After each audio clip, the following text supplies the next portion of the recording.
कि जो यूपी की सियासत है, खास करके गोरखपुर की जो सरजमी है, गोरखपुर की बात करें तो गोरखपुर योगी आदित्यनाथ का गढ़ कहा जाता है।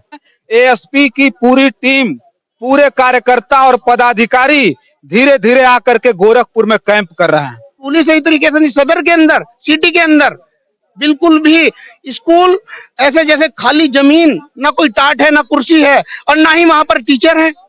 5-5 बार सांसद रह चुके योगी आदित्यनाथ जी, और अब के उनकी हवा टाइट है। और हवा टाइट करने वाले सिर्फ एक ही ब्रांड और एक ही नाम है, जिनका नाम एडवोकेट चंद्रशेखर आजाद है। मत छेड़ो इस चंद्रशेखर की फौज को, कि मत छेड़ो इस चंद्रशेखर की फौज को, कि लड़ना मुश्किल हो जाएगा। और ऐसा लिखेंगे इतिहास अब के 2022 में ही, कि ऐसा लिखेंगे इतिहास के पढ़ना मुश्किल हो जाएगा। जय भीम। साथियों नमस्कार, मैं रजनीश और आप देख रहे हैं जनादर्श भारत। साथियों, आज हम उपस्थित हैं गोरखपुर में और आप जानते हैं कि इस देश के सबसे बड़े सूबे उत्तर प्रदेश में विधानसभा चुनाव का बिगुल बज चुका है। बिल्कुल पूरे प्रदेश भर में चर्चा में है, इसलिए कि सबसे ताकतवर मुख्यमंत्री योगी आदित्यनाथ के खिलाफ एक नौजवान जो पूरी तरह से बिगुल फूंक चुका है। एक ऐसे नौजवान जिनकी हम बात कर रहे थे, एएसपी के राष्ट्रीय अध्यक्ष चंद्रशेखर आजाद रावण, जो यहाँ से चुनाव लड़ रहे हैं। और पूरे प्रदेश के बड़े बड़े कार्यकर्ता और पदाधिकारी पूरी तरह से गोरखपुर में कैंप किए हुए हैं। आप हमारे चारों तरफ अगर देखेंगे तो पूरी तरह से ये जो केंद्रीय कार्यालय है एएसपी का गोरखपुर में, वो पूरी तरह से कार्यकर्ताओं से भरा पड़ा हुआ है। बहुत सारे कार्यकर्ता क्षेत्र में प्रचार कर रहे हैं, लेकिन कहीं जगह खाली नहीं है। बिल्कुल कैंप किए हुए हैं पूरे उत्तर प्रदेश के कार्यकर्ता एएसपी के राष्ट्रीय अध्यक्ष चंद्रशेखर आजाद रावण को जिताने के लिए। हमारे बीच में सहारनपुर से आए हुए हैं, सहारनपुर के जिला उपाध्यक्ष हैं, जिनसे हम बात करेंगे और जिनसे बात करके हम जानेंगे कि जो यूपी की सियासत है, खास करके गोरखपुर की जो सरजमी है, गोरखपुर की बात करें तो गोरखपुर योगी आदित्यनाथ का गढ़ कहा जाता है। और वो योगी आदित्यनाथ उत्तर प्रदेश के मुख्यमंत्री थे और ये पूरी जगहों से सेफ सीट खोजते खोजते उन्होंने चुना, लेकिन कहीं न कहीं कहा जाता है कि हड्डी आकर के गले में फंस गई है। और वहीं आकर आज हम बात करेंगे सहारनपुर से। सहारनपुर के जिला उपाध्यक्ष आजाद समाज पार्टी के यहाँ उपस्थित हैं, तो सबसे पहले बहुत बहुत स्वागत है आपका। धन्यवाद। ये बताइए कि क्या लगता है यहाँ अगर अब पूरा विधानसभा में सारे लोग ये कहेंगे, ये गोरखपुर की बात अगर हम करें तो गोरखपुर में जब आप घूमेंगे तो लोग ये कहेंगे कि नहीं योगी आदित्यनाथ का गढ़ है, तो क्या लगता है चंद्रशेखर आजाद रावण जी चुनाव जीत जाएंगे यहाँ से?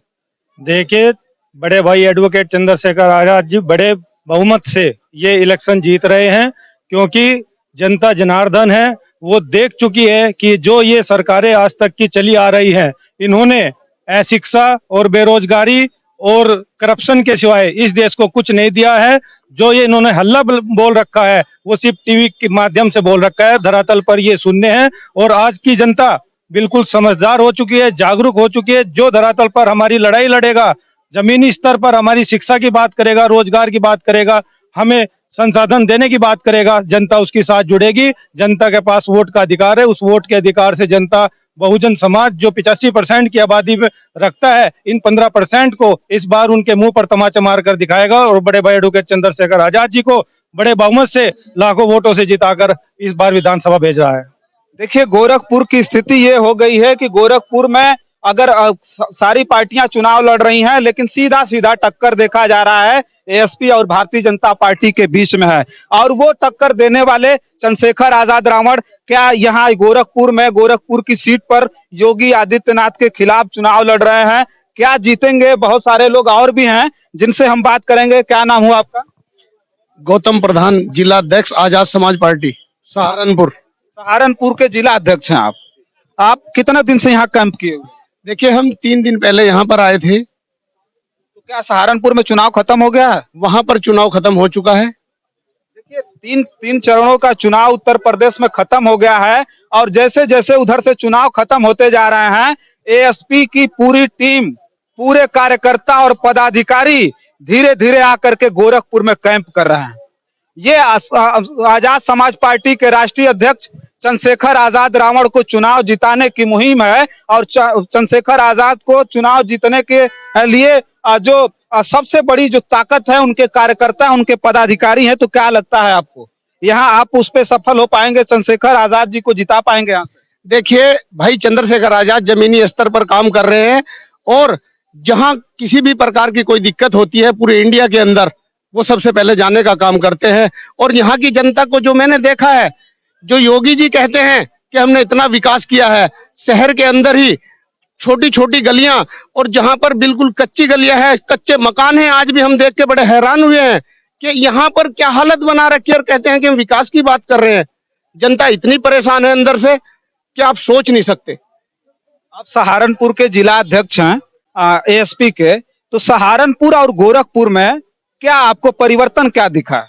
देखिए, यहाँ तो परिवर्तन है ही कुछ नहीं, क्योंकि इतनी बुरी जगह, बुरा हालात, अभी हमने देखा कि बिजली के खंभे टूटे हुए हैं और वो उनके मकान के ऊपर गिरे हुए हैं। और जहां पर हमने जाकर देखा है ना, कच्चे कच्चे मकान, में तो देख के ही हैरान हूँ कि कच्चे कच्चे मकान आज भी हमें देखने को मिल रहे हैं। सहारनपुर में आज हमारे किसी भी गांव में कच्चा मकान नहीं मिलेगा, और यहाँ पर सिटी के अंदर ही, सदर के अंदर ही कच्चे मकान है, जो खपरेल के मकान है। और बात करते हैं कि हमने इतने मकान बनवा दिए, इतने मकान बनवा दिए हैं, विकास की बात करते हैं, कोई भी विकास नहीं लगा है यहाँ पर, कोई व्यवस्था ही नहीं है। ये बहुत बड़ी बात ये कह रहे हैं, बहुत बड़ी बात कि उत्तर प्रदेश के मुख्यमंत्री योगी आदित्यनाथ का जो जिला है गोरखपुर में किसी भी प्रकार के विकास को नकार रहे हैं।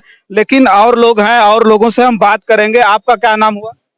एडवोकेट मेहताब, क्या लगता है, आप कहाँ से आए हैं? सहारनपुर से। सहारनपुर से आए हैं, तो सहारनपुर से आए हैं तो यहाँ अभी जिता करके जाएंगे कि पहले ही चले जाएंगे? देखिए, ये एक रिकॉर्ड रहा है, जहां तक आज तक कहीं भी भीम आर्मी, आजाद समाज पार्टी के लोग खड़े हो जाते हैं तो जिता कर जाते हैं। तो कोई धरना प्रदर्शन का मामला हो, किसी आंदोलन का मामला हो, तो ये यहाँ पर आप देख रहे हैं भीम आर्मी की रीड है। यहाँ पर जितने भी कार्यकर्ता देश और प्रदेश से आ रहे हैं, ये किसी भी चीज से पीछे नहीं हटेंगे। और ये जो है इंशाल्लाह, यहाँ से हमने देखा है दलित समाज, मुस्लिम समाज भाई के साथ है, और भाई को जिताकर यहाँ से विधानसभा भेजने का काम करेंगे। यहाँ की जनता और जनार्दन और बाबा का जो काम है धर्म का, वो उन्हें मठ में भेजने का काम करेंगे। तो पब्लिक ने इस बार मन बना लिया है कि यहाँ से नेता जो है सिर्फ चंद्रशेखर आजादी, वही जो है जीतकर विधानसभा में जाएंगे। चंद्रशेखर, देखिए महताब जी हैं, और जो मुस्लिम कम्युनिटी की बात कर रहे हैं, मुस्लिम कम्युनिटी की बात करें तो एक दौर था जब बाबा साहब अम्बेडकर भी जब चुनाव लड़े थे तो मुस्लिम कम्युनिटी ने उनका साथ दिया था। लेकिन चंद्रशेखर आजाद रावण की बात करें तो एक बहुजन नायक के रूप में एक अध्याय जुड़ने जा रहा है इस भारत के इतिहास में। और चंद्रशेखर आजाद रावण कहना चाहते हैं, कुछ बोलिए। एक बात और हम बता देना चाहते हैं, आज जो हमने प्राइमरी स्कूलों की हालत देखी है ना, वो हमारे पास वीडियो है। अगर सदर के अंदर ही ऐसे स्कूल, प्राइमरी स्कूल होंगे जहां पर ना तो ढंग की छत है, ना बैठने के लिए कुर्सी है, ना टाट है, बच्चे नीचे बैठकर पढ़ाई कर रहे हैं, और कितनी गहराई में स्कूल था, हम तो देख के बड़े हैरान हुए। और बात करते हैं विकास की, तो बच्चे कैसे, हमारे देश का भविष्य कैसे बन पाएगा, क्योंकि स्कूल ही सही तरीके से नहीं। सदर के अंदर, सिटी के अंदर बिल्कुल भी स्कूल ऐसे जैसे खाली जमीन, ना कोई टाट है, ना कुर्सी है, और ना ही वहां पर टीचर हैं। छोटे छोटे बच्चे बैठे हुए हैं 5वीं तक के स्कूल में, प्राइमरी में, इतनी बिल्कुल ऐसी स्थिति, बड़ा बुरा हाल। देखिए शिक्षा की जहां तक बात है, सबसे बड़ा मुद्दा तो उत्तर प्रदेश में शिक्षा का ही है। और शिक्षा के उस मुद्दे पर हालांकि बात कर रहे थे सहारनपुर के ये जिला अध्यक्ष हैं। और आप इस बात को भी समझते होंगे कि पूरी जो अगर सरकारी शिक्षा की अगर बात कर रहे हैं, परिषदीय शिक्षा की बात करें तो पूरे उत्तर प्रदेश की हालत बिल्कुल खस्ता है। इसलिए खस्ता है कि जो शिक्षा की बात करते हैं, शिक्षा के बड़े बड़े दावे लोग करते हैं, लेकिन शिक्षा में कोई सुधार उत्तर प्रदेश में नहीं हुआ। और लोग हैं जिनसे बात करेंगे। क्या नाम हुआ आपका? मैं डॉक्टर रोहित राज गौतम, कहाँ से आप हैं? अध्यक्ष सहारनपुर। पूर्व जिला अध्यक्ष सहारनपुर। तो क्या लगता है जो है गोरखपुर में क्या कमाल दिखेगा? गोरखपुर में अभी आप जो मीडिया बंधु है वो सब आप लोगों को दिखाई दे रहा है। कभी यहाँ 5-5 बार सांसद रह चुके योगी आदित्यनाथ जी, और अब के उनकी हवा टाइट है। और हवा टाइट करने वाले सिर्फ एक ही ब्रांड और एक ही नाम है, जिनका नाम एडवोकेट चंद्रशेखर आजाद है। और उन्होंने, चंद्रशेखर आजाद ने वो करके दिखा दिया कि समस्त बहुजन समाज के लोगों को एकत्र करके, और यहाँ ये आप सब देख सकते हैं कि ये सब लोग निस्वार्थ अपने अपने घरों से, बड़े बड़े सभी प्रदेशों से ये लोग चलकर आए हैं। और मैं एक और चीज बता देना चाहता हूँ कि इनके नाक में जो दम पैदा कर दिया है ना चंद्रशेखर आजाद जी ने, कि उनको सड़क पे आने पे मजबूर कर दिया, उनको घर घर जाने पर मजबूर कर दिया। नहीं तो आज भी वही, मैं आज ही दोपहर आया हूं यहाँ पे, आज मैंने यहाँ राउंड लगाए चंद्रशेखर भाई के लिए वोट मांगने के लिए, घर घर जान गए हम लोग, तो हम घर घर मैसेज देने के लिए गए, तो आज भी यहाँ इतनी बुरी हालत है कि लोग रो रहे थे देख के, और लोगों के दिलों से यही आवाज आ रही थी कि अब की बार एक शेर आया है, अब की बार एक टक्कर का आदमी आया है। तो हम वोट आजाद समाज पार्टी काशीराम और भीम आर्मी के प्रमुख एडवोकेट चंद्रशेखर आजाद जी को वोट करेंगे। साथियों, अब मैं एक मैसेज और दे दूं, ये आप लोग मीडिया बंधु अगर चला दे तो अच्छी होगा, क्योंकि ये मैसेज उन लोगों के लिए है कि ये फौज जो देख रहे हैं ना, ये फौज है जो हमारी, ये फौज कोई किराए की नहीं है, ये फौज दिल से लाइक करती है चंद्रशेखर आजाद को। तो मैं उन लोगों को मैसेज कर देना चाहता हूं कि मत छेड़ो इस चंद्रशेखर की फौज को, कि मत छेड़ो इस चंद्रशेखर की फौज को, कि लड़ना मुश्किल हो जाएगा। और ऐसा लिखेंगे इतिहास अब के 2022 में ही, कि ऐसा लिखेंगे इतिहास के पढ़ना मुश्किल हो जाएगा। जय भीम। तो देखिए, ये लोग हैं, सहारन की पूरी टीम है, यहाँ हर जिले के लोग यहाँ आकर के जो है बिल्कुल जबरदस्त तरीके से डटे हुए हैं, पैर जमाए हुए हैं, और इन लोगों का कहना है कि हम आजाद समाज पार्टी के जो राष्ट्रीय अध्यक्ष हैं उनको हम जिता करके यहाँ से लौटेंगे, यहाँ उनको जीत मिलेगी। लेकिन हम बताना चाहते हैं कि लड़ाई इतनी आसान नहीं है, लेकिन उस लड़ाई को आसान करने के लिए पूरी तरह से जो पदाधिकारी और जो कार्यकर्ता हैं आजाद समाज पार्टी के, वो आज पूरी तरह से गोरखपुर में कैंप किए हुए हैं। आज उनको जो है गांव गांव में घूम करके राष्ट्रीय अध्यक्ष चंद्रशेखर आजाद जी के लिए वोट मांग रहे हैं। लेकिन देखना ये दिलचस्प होगा कि जो 10 तारीख को जो गिनती होगी उसमें भाग्य का फैसला किसके पक्ष में आएगा, जनता किसको अपना जनप्रतिनिधि यहाँ चुनेगी, वो तो समय बताएगा। तब तक के लिए आप देखते रहिए जनादर्श भारत। बहुत बहुत धन्यवाद।